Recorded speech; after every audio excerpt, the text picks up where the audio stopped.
What's up, guys? It's Ty here, and today I have the Week 13 recap of the 2017-2018 NFL season.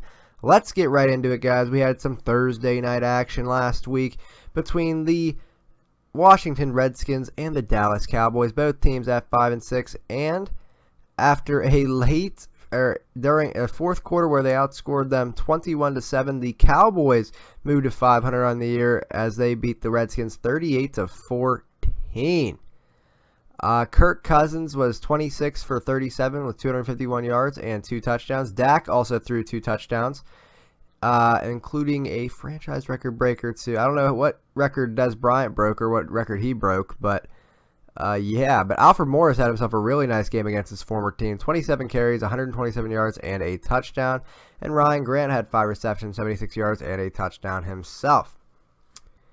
For Sunday's action, the Minnesota Vikings get their 10th win on the year. They beat the Atlanta Falcons 14-9. Really weird scoreline. They've won 8 straight. Case Keenum, 25 for 30, 227 yards, and 2 touchdowns. Man, that is great.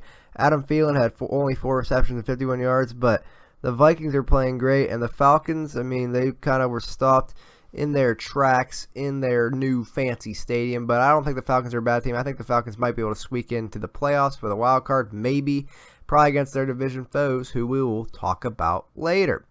The New England Patriots also got their 10th win on the year, and they've also won 8 straight. Jesus, man, everyone's winning 8 straight.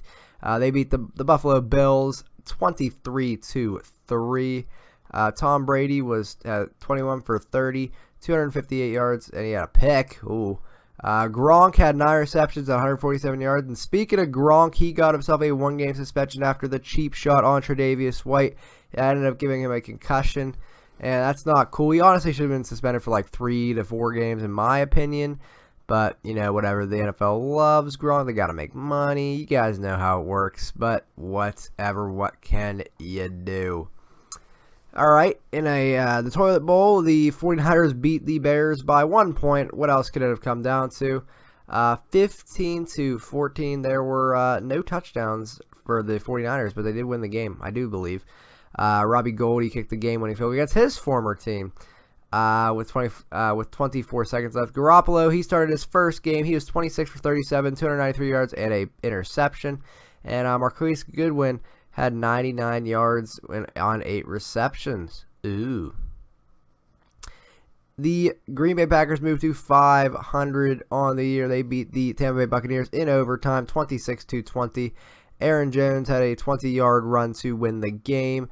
Jameis Winston was 21 for 32, 270 yards, and 2 touchdowns. Jamal Williams, though, for Green Bay was the lead carrier with 21 carries, 113 yards, and a touchdown. The Tennessee Titans moved to the weirdest 8-4 and probably one of the most undeserving 8-4s in the league. They beat the Houston Texans 24-13.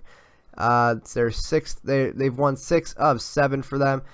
Derrick Henry had 11 carries, 109 yards, and a touchdown, but that was that was buoyed by it was like a 70-yard run at the end of the game. So I mean, you take that with a grain of salt. DeAndre Hopkins had 8 receptions and 80 yards.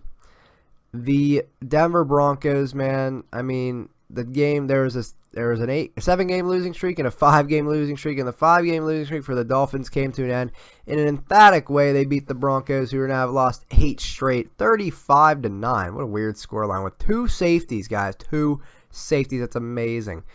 Jay Cutler, though, has 18 for 31, 235 yards, and 2 touchdowns. Kenyon Drake, roll tide, had 23 carries, 120 yards, and a touchdown. Kenny Stills also had 98 yards and a touchdown himself.